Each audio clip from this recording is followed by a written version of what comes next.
Today, I have the honor and privilege of introducing our chapel speaker. Dr. Danny Holland is an accomplished therapist who has served in many roles, including associate professor, assistant dean in the College of Health and Behavioral Sciences, director of the Institute for Violence Research in the School of Psychology and Counseling, and the founder of Parent and Teen Universities. Would you help me welcome Dr. Danny Holland?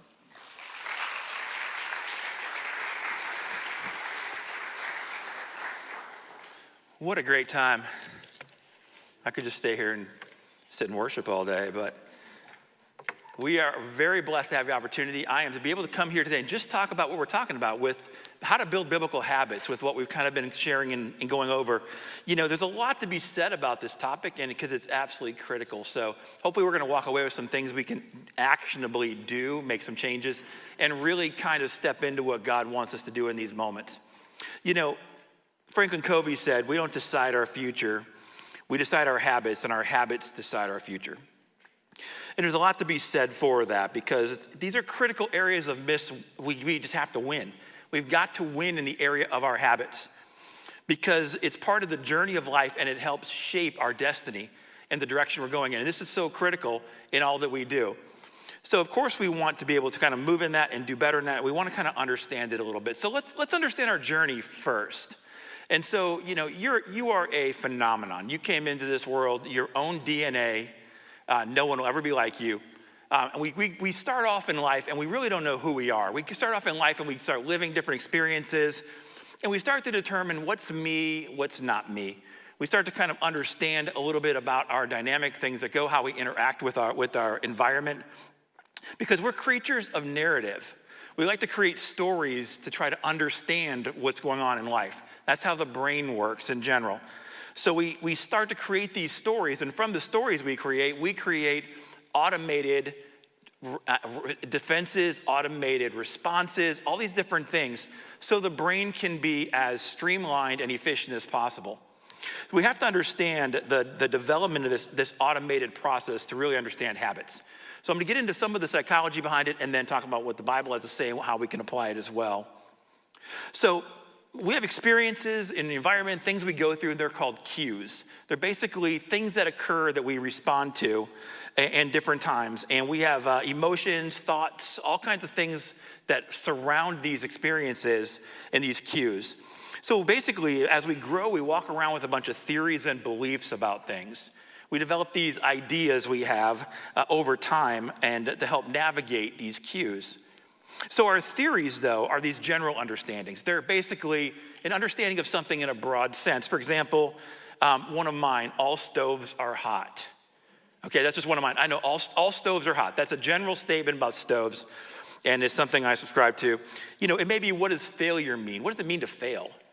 These general statements are the theories we begin to develop over time. And then we interpret those theories with our personal experiences, which develop meaning.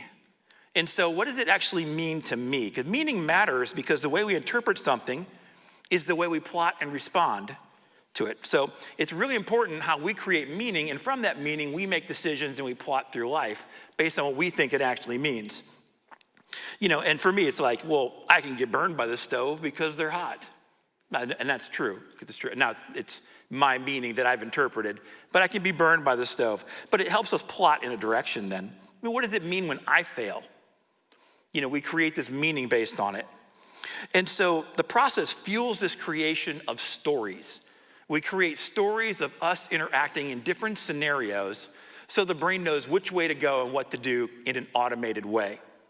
And that's kind of how that works with the cues. We plot the course, we develop a pattern, and we kind of move in those areas. Because stories are basically theories and meaning in motion. That's what stories are that we kind of create. I don't touch stoves, you get the food out. Okay, that's mine. Like, so, because stoves can burn you. So I have this plot that I typically don't do anything with the stove because stoves are hot. Now, I don't know where it came from. I'm just saying that's the way it is for me. So we all have our own, but that's mine. And so, but the thing is, all these cues motivate us toward behavior. We move toward behavior because of various cues. People rarely do crazy things. They do things that are logical for them. So years ago, I was in my tent making job while I was a youth pastor, now I worked in law enforcement. And I remember pulling up on a car accident that just happened. And there was a lady in the driver's seat, and the airbags deployed, and there was white smoke in the car. And as I approached the car, I couldn't really see her too well, but all I could see was a high heel shoe smashing the window. And it wasn't breaking, she was just hitting the window. And so I walked over and I opened the door and stuff. Now, you would think, okay, smashing a window is really irrational. Not if you believe there's a noxious gas that's killing you. Now, from my training, I realized that when the chemicals get exploded and they explode and the airbags deploy, it's actually baking soda that's in the air. So now that's a theory I have based on some training, but as a result of that, she doesn't know that, so she thinks I'm gonna die. It's a logical response to feeling like you're gonna die in that situation and panicking. So we have to kind of realize we have different rewards. All behaviors have a reward. All behaviors do. We get something out of it. And so we may do things and not understand why, but we need to understand then the stories we've created and the meaning we have from these things. And this is a critical part of what we have to learn because there's a lot of triggers and different things can come from that. Is our interpretation, our meanings, is it accurate? Well, no. Doesn't mean it is. It's our interpretation of something. So it's not a matter of would that actually happen. It's a matter of this is what my experience was interacting in this way. So again, we fill in the gaps a little bit with this process. So it's not accurate, it's just our personal view of it. So let's say you and me, we decide we're gonna take a ski trip. And we pack up everything, we go to the mountain, and I get on the lift, you get on the lift, and we get off the lift and we kind of are like, we start down the path a little bit, and we see the sign of a double black diamond. Okay, you see a double black diamond path. Now, both of us, all of our readiness will begin to rise. Like we are poised for it. Our heart rate will increase. We'll get, everything, your body starts responding to the excitement of like, we're gonna do this. This is gonna be a memorable moment. I'm gonna remember this the rest of my life going down this. So you are just stoked and you are just excited and your heart racing and mine's racing. And I look at my Apple Watch and it says, would you like to start an activity? Because my heart's racing so high. And so, and I look at it and I'm like, well, double black diamond, I'm thinking I need to go ahead and start typing a message to my wife of which things in the garage I do not want sold after my funeral because I don't know how to ski well like that. So now both of our heart rates are doing different things and we're both responding to the same black diamond sign, but we're responding from different meanings, different experiences in life. And that's where we kind of have this different dynamic that works out that way. See, habits are one of the automated processes God creates in us as a shortcut to important behaviors. This is a design by God for his purposes.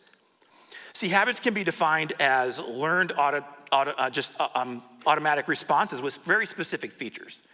We have specific features that are learned, we kind of had developed over time.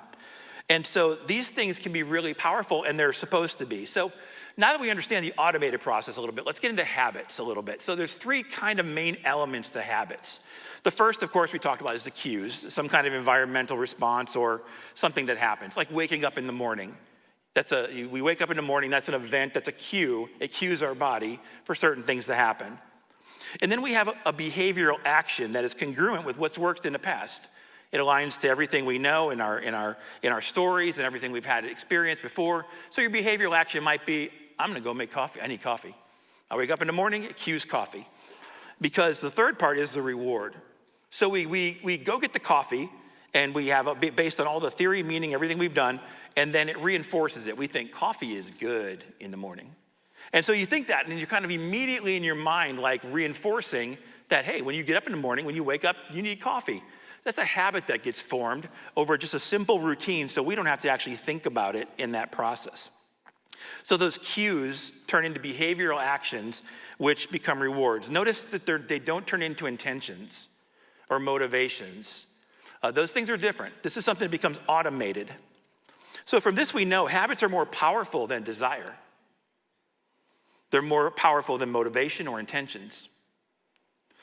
When our habits conflict with our intentions, we usually act out of our habits.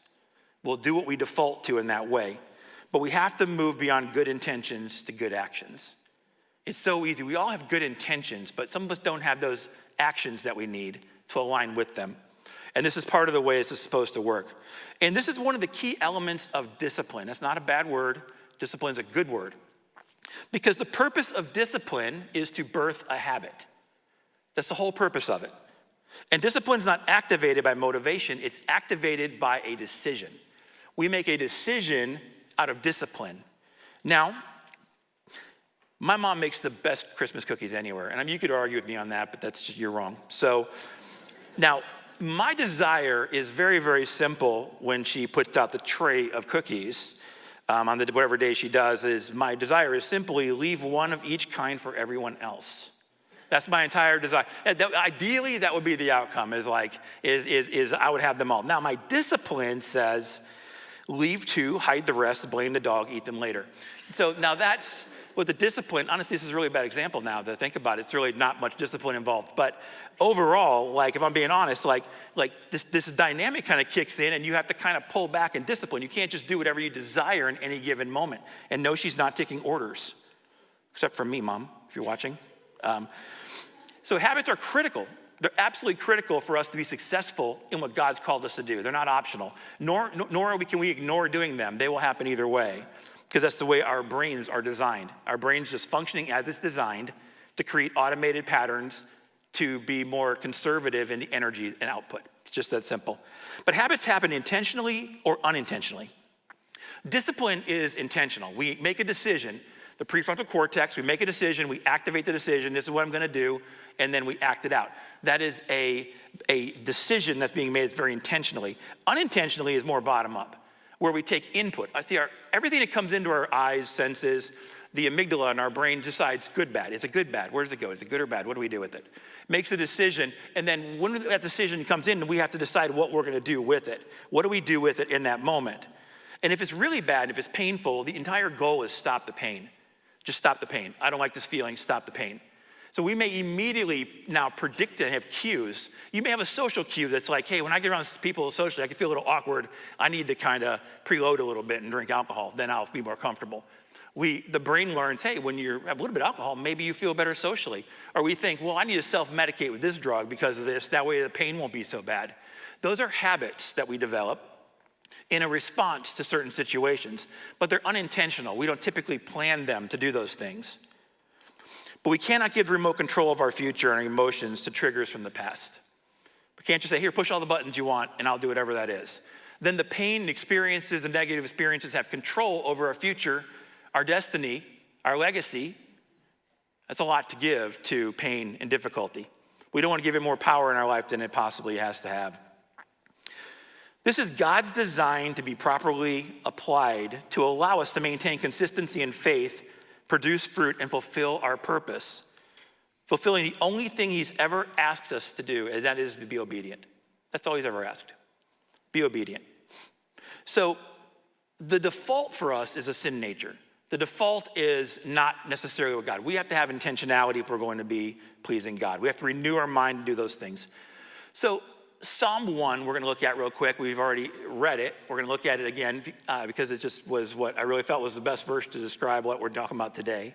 Psalm 1, 1-3 says this: blessed, some versions say happy, blessed is the man who walks not in the counsel of the wicked, nor stands in the way of sinners, nor sits at the seat of scoffers, but his delight is in the law of the Lord, and on his law he meditates day and night. He is like a tree planted by streams of water that yields its fruit in season, and its leaf does not wither.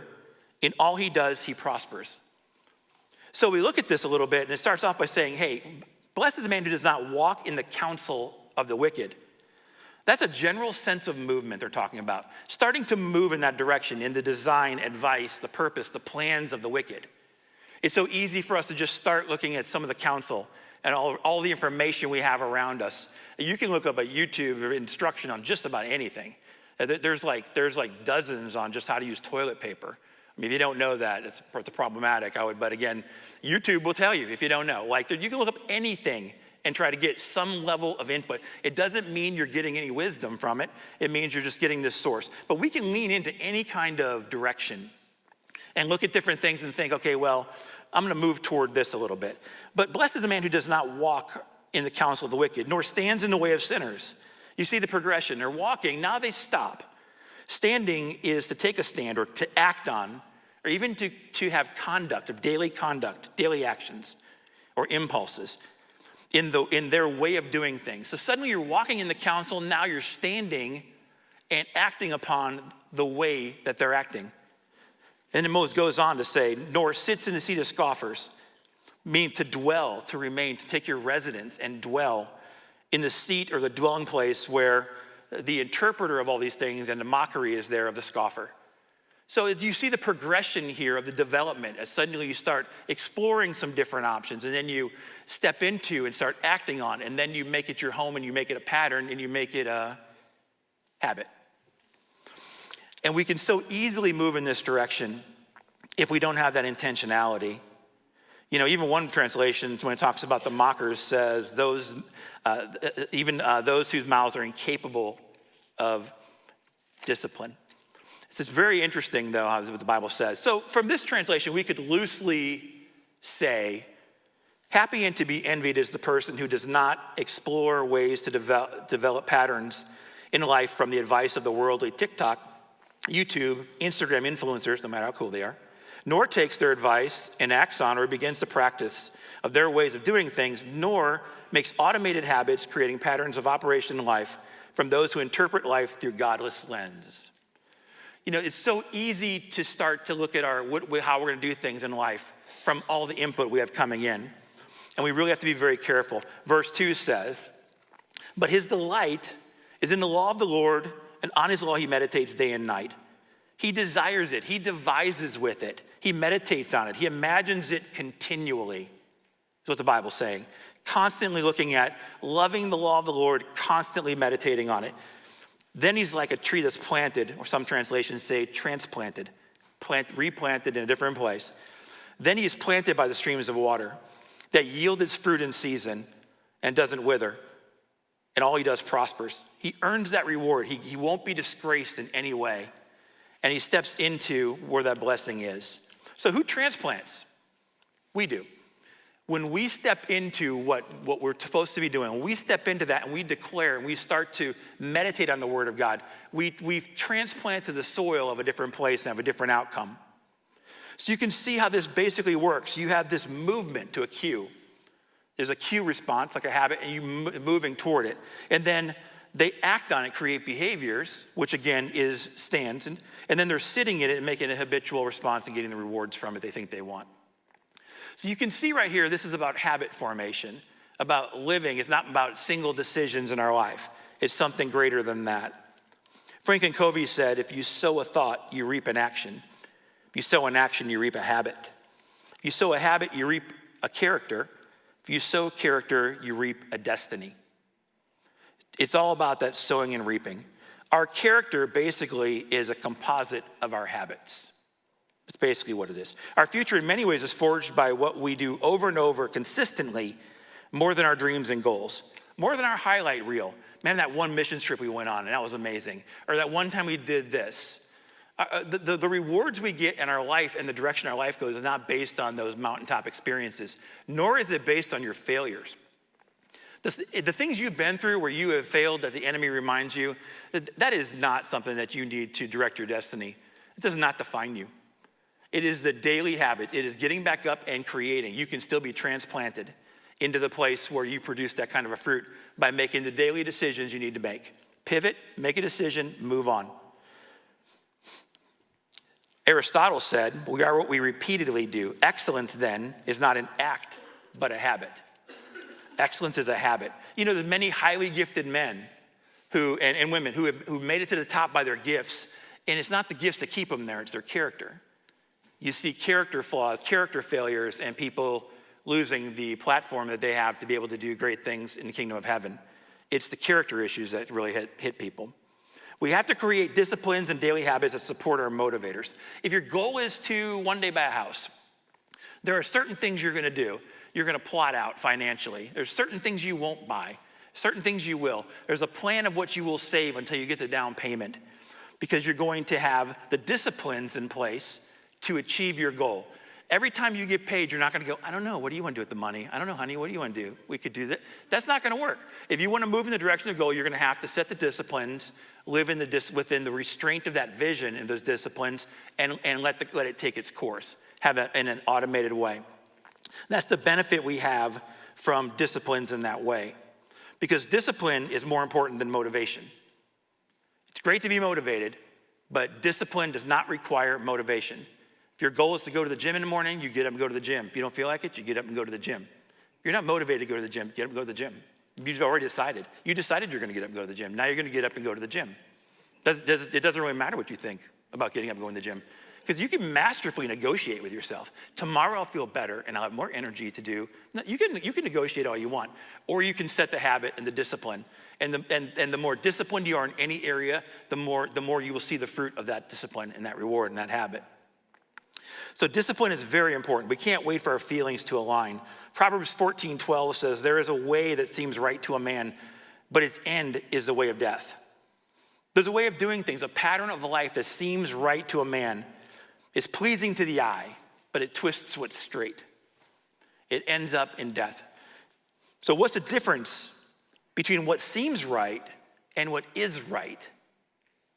You know, we often think of what's right and wrong. Well, a greater question for most of us in this room is, what's the difference between what seems right and what is right? Because good is the opposite of God's best. Good is. And so, all the measures we have, how do we measure it? How are we gauging on whether we're where we are? You know, it's very interesting. We have social approval, or a good citizen, or our culture, common sense, situational values. We can always look at things and that kind of makes sense. Well, yeah, it should be this way. That statement makes sense to me. And we can just see what our emotions say about something and let that guide us. The problem is when we draw meaning from our theories and strong emotions and thoughts, and it's just from those emotional places, it justifies a lot. Suddenly your anger is justified. You know what? It's okay for me to be angry. It's okay for me to hate that person. It's okay for me to act out in this way because they did this. I'm justified. You might be justified, but when that's your compass to how you respond to something, then you're giving a lot of control to things in your life that were painful, things in your life that are not going to take you in the direction you want for your future. You know, we can't help it when people do things against us and hurt us. But once we move on from that, once we have that experience happen, only an innocent person can keep an offense alive. We are the only ones who can give life to it after it's over. So we have a decision when things happen. How much power do we want it to have? Unfortunately, we have to make that decision. Sometimes it's unfair. Why do I have to decide this? I should have never been in this position. But you are, and you have to decide then, moving forward, how much am I gonna let this impact my future? Those are decisions we get to make when we're drawing from different standards. We have to look at things from an eternal perspective. So some areas of focus here. First of all, protection of your thoughts. You've got to protect your attention. Like it says on the screen, what you repeatedly hear, you'll eventually believe. And what you give your attention to is going to grow. That's what gets bigger in your life. We even call it, in counseling and psychology, we call it confirmation bias. Basically, what you're looking for, you're going to find. So when we have our attention in a certain area, we kind of like do that again. It's very simple to go, oh my gosh, what am I gonna do with my stomach? I have pain in my abdomen. I've had pain in my abdomen. It's like, I don't know what to do with my pain in my abdomen. So what do? We go to WebMD. WebMD says you're gonna die in 2 weeks. And so now you're like, I'm gonna die in 2 weeks and stuff. And every single movement of anything in your abdomen, now you're like, maybe that's it. This is the big one. That could be, because now your attention is so drawn to your symptoms that you are just consumed by them. And that's the way the concept works. It's a concept from God that when we put our attention in the right place, that's where we're gonna go. But we have to apply it properly because focus affects pursuit. Over and over from scripture, we see meditate on it day and night. Meditate on it day and night. Love the Lord your God. Delight in his ways. Meditate on it day and night. What is this formula in there for? I mean, don't we get it? They can say it once. No, because it's important for us to understand that we have to continually keep ourselves in that place and protect our attention because your success is decided by what you're willing to ignore.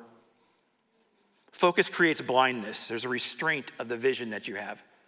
When you have a vision in a direction, you have that restraint. And when you have habits, it's automated. It's automated. You don't have to fight those battles in your head every single time because whoever has your attention has your future.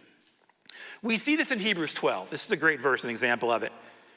Hebrews 12, 1 and 2. Therefore, since we're surrounded by so great a cloud of witnesses, let us also, I love that word also, because the great hall of faith, they did this. Let us also lay aside every weight and sin which clings so closely to us and let us run. So again, we're running a race, and there are weights that come with us in the daily way we run. There are weights and sins, they're separate. There are certain things, habits we have in our life, things that won't take us in the right direction. They are weighting us down from where God wants us to be. And sins are separate. That's a separate thing. But we have both of those in there. And it's a matter of us then says, we have this, what are we going to do? We have to run this race for endurance, the race that's set out before us. Remember, you're a phenomenon. You have a specific race for you. If you do what everybody else is doing, the way they're doing it, it's not going to fit exactly what you're doing. Just like David trying to fight Goliath in Saul's armor. You have to kind of find your way, what works for you exactly. And so that comes from the way we develop it and the experiences we've been through and how we develop that story, those meanings from that and the cues. If we develop that story from a perspective of God's intervention and God's redemption, we have a completely different story. So basically we're sitting here, we have all these different things going on, and we're told to fix our eyes on Jesus. Put your attention not on the path, not on the hurdles, fix your eyes on Jesus, the author and perfecter of our faith. Again, you see the same concept of fixing your eyes on the law of the Lord, meditating day and night. Fix your eyes on Jesus as you run. You can't control cues and triggers and events. Things we can't predict or control. Joshua 1:8 is a great example. Joshua starts off the book of Joshua and in a great way. The book of Joshua, first of all, it's about Joshua's journey to Canaan. Very little in the book about Canaan itself. But it's about Joshua's journey. It starts off with, hey, Joshua, Moses is dead. That's a great start. Moses is dead, now here's what you're going to do. And it's like no grieving, no whatever. It's like Moses is dead. And then he says, this is what you're going to do. Now get the people ready to cross the Jordan River. Verse 7, be strong, God says, and be very courageous. Be careful to obey all the laws my servant Moses gave you. Do not turn from it to the right or the left, that you may be successful wherever you go. Keep this book of the law, it's a great word, keep this book of the law always on your lips. Meditate on it day and night. Well, there that is again. Keep the book of the law. Keep means you have to intentionally do it. You're not just going to default. I'm a Christian. I'm just going to. It's automatic. Nothing's automatic. It is from there where we have to keep our attention. Keep the book of the law always on our lips and what we say. Meditate on it day and night, so that you can be careful to do. And we're talking about behaviors and actions that we can be careful to do everything written in it because it'll become automated. Then you can be prosperous and successful. Have I not commanded you? Be strong and courageous. Do not be afraid. Do not be discouraged, for the Lord your God be with you wherever you go. So we see this instruction. God's basically saying, Joshua, here's the habits you're going to need for the next chapter. You're going to get the rewards. You're going to go in the promised land. Here's the habits you need to consistently keep in order for that to happen. And tells me exactly what to do. Exactly what to do. He doesn't say, hey, challenges aren't going to be there. And that's not at all what he said. In fact, challenging or impossible conditions are not indicators of the absence of God's presence. Not at all. In fact, he's going to say that. You see Psalm 23, how in the presence of our enemies, he makes a feast for us. I mean, he could remove our enemies. That'd be fun. No, it's not like I'm going to remove you from these things. I'm going to be with you during these things. I'm going to be with you. It's about the journey in our life. It's about God showing us who he is. It's about us controlling ourselves and setting those habits in place to consistently have those type of responses. So the book of the law, how are you going to do it? Always keep it on your lips. Meditate on it day and night. So Joshua has a cue. His cues are, I have to decide to be strong and courageous. Things are going to be hard. He has to create some automatic processes. His theory, of course, is, it's difficulty. It's difficult. There's fear, anxiety. Doesn't mean God's not there. He's going to give me what we promised. He knows that from his theory now. The meaning personally is I'm going to survive and thrive in the biggest challenges, not because I can, but because God is with me in these moments. So his story and narrative is there's obstacles that are coming, and God's promise, he's going to keep his word. Courage and strength are going to set the stage for his miraculous intervention. He's told exactly what he needs to do in habits in order to see God do something amazing. We often want to see the amazing, but we don't always want to hear the Miyagi moments from a Karate Kid. Wax on, wax off, paint the fence. We want to see the finished product. Wow. It's about those daily disciplines. It's about learning that automating processes so we can have that during hard times and we don't have to focus on those things. So God's way is set in place. But we definitely can have some emotional well-being in the way we do things too. Isaiah 26:3 says, you will keep him in perfect peace, whose mind is stayed on you. You know, we know that if you focus too much in the past, you can feel some depression. If you too much in the future, you can experience some anxiety about the future. But whose mind is stayed on you is what's so critical. Ephesians 4:23, you were taught with regard to your former way of life to put off your old self, which is being corrupted, to be made new in the attitude of your mind. The way you lived, the manner of the way you lived, your old way of life, put it off, for you have new character, destiny, and legacy to be made, because the trajectory of your future is hidden in your daily routines. Successful men do daily in their disciplines and habits what unsuccessful men do occasionally in their intentions. And 1 Timothy even says this too. You know, have nothing to do with God with myths, rather train yourselves for godliness. Put in the effort and the work to train yourself for what you need to do. We have in our lives what we have because of a series of choices. It's not up to just the devil, and we don't need to just like, Lord, just have your way, just do all the work. He's not going to. I'm going to tell you right now. He's expecting us to do a part of this work, and it's very clear on what he's expecting from us. It's not the devil. We can bind the devil. We're still going to have our flesh. We still are going to have habits in place unless we change them intentionally. So I'm going to leave you with this thought. Foundations create futures. You are creating your future right now. Deuteronomy 30:15-16 says, see, I set before you today life and prosperity, death and destruction.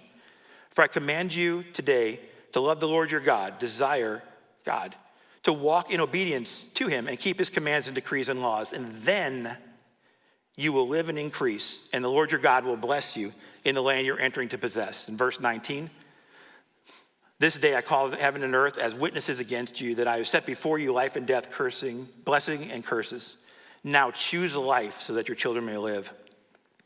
Your financial future, your legacy, your calling, your destiny depends on the habits you develop and maintain today.